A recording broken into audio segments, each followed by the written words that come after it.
Our elementary school kids can't get their shots yet. That's why it's so important for everyone to get vaccinated, to protect our kids. And that's why all leaders need to step up on vaccines too,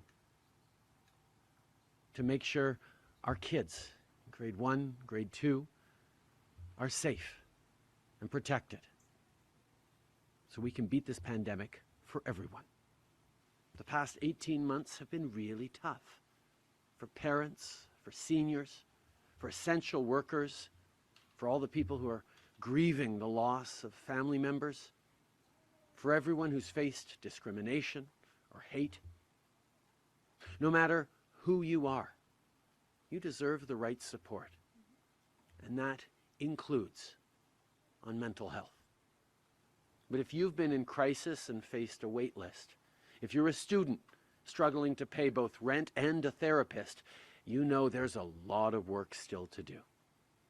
That's why a Liberal government will invest almost $6.5 billion for mental health services across the country.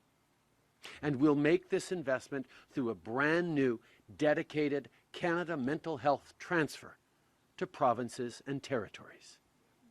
Just like we chose to raise taxes on the wealthiest 1% so we could lower them for the middle class, we'll choose to keep fighting for $10 a day childcare, including here in Ontario.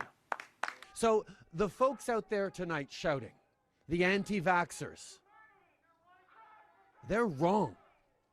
They are wrong about how we get through this pandemic. And more than just being wrong, because everyone's entitled to their opinions, they are putting at risk their own kids, and they're putting at risk our kids as well. That's why we've been unequivocal. If you want to get on a plane or a train in the coming months, you're going to have to be fully vaccinated. So families with their kids don't have to worry that someone is going to put them in danger in the seat next to them or across the aisle. That means we're going to work with provinces and territories who want to move forward on vaccination certifications, on vaccination passports, so that everyone can be safe. And what's more, the federal government has announced we're going to pay for the development of those privileges that you get once you get vaccinated, because everyone needs to get vaccinated, and those people are putting us all at risk. Only Canada's recovery plan will stop the out-of-control spending, borrowing, and debt that's gotten us into this mess. Only Canada's Conservatives have a serious, detailed plan to secure a better economic future for every Canadian. A better future is possible, a future of growth, better wages, and greater prosperity for ordinary Canadians. For Justin Trudeau and Jagmeet Singh, the big spending of the past 6 years is just the beginning. For Canada's Conservatives, it must be brought back under control while maintaining the essential services on which so many depend. Only Canada's Conservatives have a plan to get spending under control and balance the budget. Canada's recovery plan will secure Canada's finances by adopting a responsible, measured, and disciplined approach to balancing the budget over the next decade. Our plan will rein in deficits to address inflation and the rising cost of necessities for Canadian families. Once we've got the recovery underway, we will take a responsible and compassionate approach to winding down emergency pandemic supports as more people get back to work. Canada's Conservatives are the only party in this election with a responsible plan to get the budget balanced. The choice between our plan to control inflation and protect our social programs and the three parties who will give us endless deficits and higher prices for families is clear. Canada's recovery plan will get Canada surging in the right direction. Canada's recovery plan will ensure no Canadian is left behind. Canada's recovery plan will get the country back to work in all sectors of the economy and in all regions of the country. We're the only party that wants to get everyone back to work. We will help highly affected sectors caught by this pandemic so that those jobs are preserved. We will grow the economy so that we can get back to balance in a responsible and equitable way without cuts. That is our plan. It's It's why we launched it on the first full day of this campaign. Every Canadian family deserves a recovery. Today we're announcing our plan to tackle this housing crisis.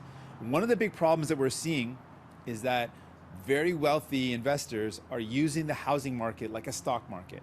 And we want to tackle that. We want to get big money out of housing. And so one of the ways we're going to tackle that is by increasing the capital gains tax. We want to increase it up to 75%, bringing it back to what it used to be not too long ago. The Liberals changed that, and in doing that, really encouraged property flipping and made it so that more and more people were using the housing market like a stock market. We want to stop that. We know that people need to find a home that they can afford. The other thing that we know, and it's particularly important here in BC, is we've seen how directly money laundering and criminal activity are driving up the cost of housing. We can also tackle that.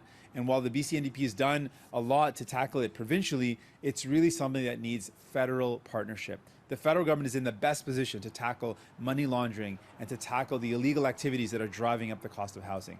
Together, we can tackle the housing crisis, but it's going to take courage, it's going to take making it a priority, and it's going to take New Democrats. We want young people who are thinking that they can never own a home ever in their lifetimes to not have that despair and have hope instead, that we can actually fix this problem and make sure that they can own a home. And that's what we want to do. We want to incentivize Canadians here in our country being able to own a home. And these are some of the steps that we're taking to make that happen. One, we know that there's big money in housing. We want to get that out. We know there's not enough housing that's affordable, that's in people's budgets. So we want to build more homes that are affordable. We also know that some people need extra help in their first purchase of a home, and we want to provide that help as well. Taken on their own, they wouldn't address all the problems. Put together, it's a plan that deals with all the concerns that people have. Our plan that in total would create 1.7 million homes is, I think, a very bold step forward. We need to continue looking at this problem to find ways to make sure people can find housing, to find homes in their budget, in their communities, and we'll continue to work on this.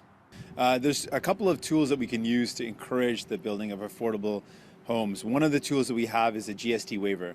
If a builder meets strict criteria of affordability, we're prepared to waive the GST on that project. We want to use federal investments and invest in building homes that are affordable, working with whether it's not-for-profits or cooperative housing organizations. We want to build these homes, we want to use federal dollars to incentivize it, and we're prepared to do everything possible to tackle this housing crisis. For me, the choice is clear. If I've got a choice between helping a rich developer build a stadium or using federal land to invest in fighting the housing crisis, I'm choosing people and fighting the housing crisis every time. And that's our choice. That's what New Democrats do.